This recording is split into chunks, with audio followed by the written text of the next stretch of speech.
Nandito po tayo para suportahan po si Pastor Kibuloy dun sa panawagan niya po na maging patas lang. Ang atin naman po hindi natin sinasabi na si Pastor Kibuloy ay walang kasalanan o di kaya may kasalanan. Ang importante po ay patas. Kasi nga ho, naniniwala tayo dun sa Senado, yung hearing po dun isang sarswela lamang. Tsaka yung hearing doon kung saan na napupunta. Kaya dapat po dali na lang po sa tamang lugar, kung hindi ho sa korte ho ng ating bansa. Doon lang po ang ating paninindigan patungkol ho dito. At siyempre, nakita naman po natin yung pinaglalaban ni Pastor Kibuloy. Actually, alam nyo, nung tinitimbang ko nga yung dahilan kung ba tayo sumuporta dito, alam nyo, sapat na po para sa akin, yung tulad din po na sinabi ni Senator Robin, yung kanyang pinaglalaban tungkol sa ating mga rebelde.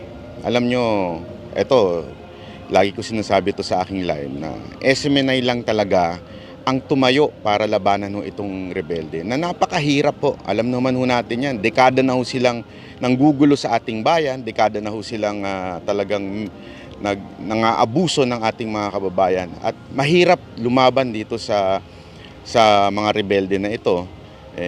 Pero gayunpaman, si Pastor Kibuloy matapang na hinarap po ito. At naniniwala ako na isa ho ito sa dahilan kung bakit ho pinipilit itumba ho si Pastor Kibuloy. Kita naman natin gumagalaw ho sa paligid niya na against sa kanya, walang iba kung hindi ho itong mga komunistang party list. Kaya alam natin na obvious po kaya ho ginigipit si Pastor Kibuloy dahil po doon. Kaya nandito tayo para lumaban din, tumulong din, sumuporta sa pinaglalaban ni Pastor Kibuloy. Actually, sa totoo lang, tama yung sinasabi ng mga ilang pastor na nagsasalita doon. This is a faith movement, di ba? Ito ho'y pananampalataya na hindi natin alam kasi hindi naman ito planado. Ako, naniniwala ako, this is organic. At kung titingnan nyo nga yung mga tao doon, hindi ho ito yung parang rally ng mga komunista na nanggugulo, nagdi-disobey, yun, organisado, peaceful, and this is really a prayer rally. Kaya ako naniniwala na it's really somehow divine intervention kung ano po ang magiging mga susunod na hakbang. Alam niyo naman ho, lalong-lalo na ho sa pananampalataya, it's a walk by faith. So ibig sabihin po kung ano po yung mga susunod na mangyayari, tingnan na lang po natin. Yun lang naman sa akin. Alam nyo, nung nakikita ko ho yung itong lugar nyo po, pati ho yung mga kasama membro ho dito sa kingdom na ito, nararamdaman ko po yung sakit na nararamdaman ninyo sa mga ilang masasabi nating unfaithful na mga tinulungan ninyo. Alam nyo, ganun ho talaga sa mundo na ito. Kung ating Panginoong Hesus nga, di ba, mismong katabi niya ang humuda sa kanya. Sigurado din po ako, yung isang sa mga katabi ninyo, yung mga ilang membro ninyo, ang medyo humudas din po sa inyo, tulad ng mga ginagamit ni Ontiveros ngayon, na sa totoo lang, nagtataka ako, nagrereklamo sila sa pagbibigay ng tithes. Pambihira, hindi naman po sila tinutukan ng baril para magbigay ng tithes. So wala, ang sa akin dito Pastor Kibuloy, kung ating Panginoong Hesus nga may nag-persecute di ba? Yun din mga tao na yon na nagsisigaw ng Hosanna in the highest, di ba? Sila din po ang sumigaw na crucify him. So ibig sabihin lamang po nun, normal po yung ganyan. And ako personally, I'm praying na sana yung pinaglalaban ho natin tuloy-tuloy lang po. Wag ko kayong mawalan ng loob dahil meron mang mga bashers, mas marami po ang sumusuporta sa inyo. Hindi lang ho talaga sila masyadong umiimik dahil meron ho silang buhay na ginagalawan na tahimik, kaya hindi ho sila umiimik. Pero suportado kayo niyan.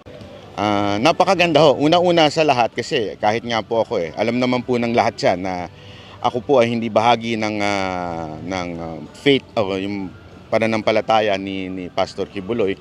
Maraming impression na kesyo kulto, yung mga ganyan. Alam nyo, ramdam mo naman kung ang isang organisasyon kulto Ramdam mo naman kung ito ay parang mga zombie. Hindi ho. Kitang-kita mo yung kalayaan ng tao maglakad dito, open for public, open na talaga sa tao. Wala kang makikitang senyales na merong kakultuhang nagaganap. Maybe we have different faith and belief, but it doesn't mean it's a cult. Ganun ho yun eh. Ganun lang kasimple ho yun. Kaya yun ang observation ko dito eh, na people here are not forced to work.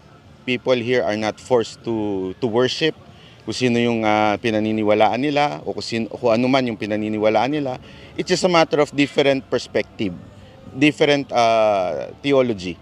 So yun lang ang nakita ko dito. Yun na kasi yung iba kasi alam mo naman yung iba, 'di ba? Tinutulad doon sa mga nakaraang nahuli, na kulto, malayo ho. Ibang-iba ho. So kasi malalaman mo naman eh. Ramdam mo naman 'yun lalong-lalo na sa mga taong nakapaligid at naglalakad dito. Yun ang inobserbahan ko ho nung ako po ay nandito sa paligid po ng kingdom o yung tinatawag nilang parang lugar nila, yung place of worship. At nakakatuwa din, ako nadinig ko, unang-unang ang tinanong ko ay yung kingdom ba ay gagawin bang for commercial? Ang sagot po as of now, talagang sabi sa kanila ni pastor, this is a place of worship. Yun naman po ang kinagustuhan ko, na dapat talaga ang mga ganitong lugar, it's a place of worship where you can, alam mo yun, ilabas yung stress mo and find yourself, search your heart in God's spiritual place. Yun po ang aking na-observe dito.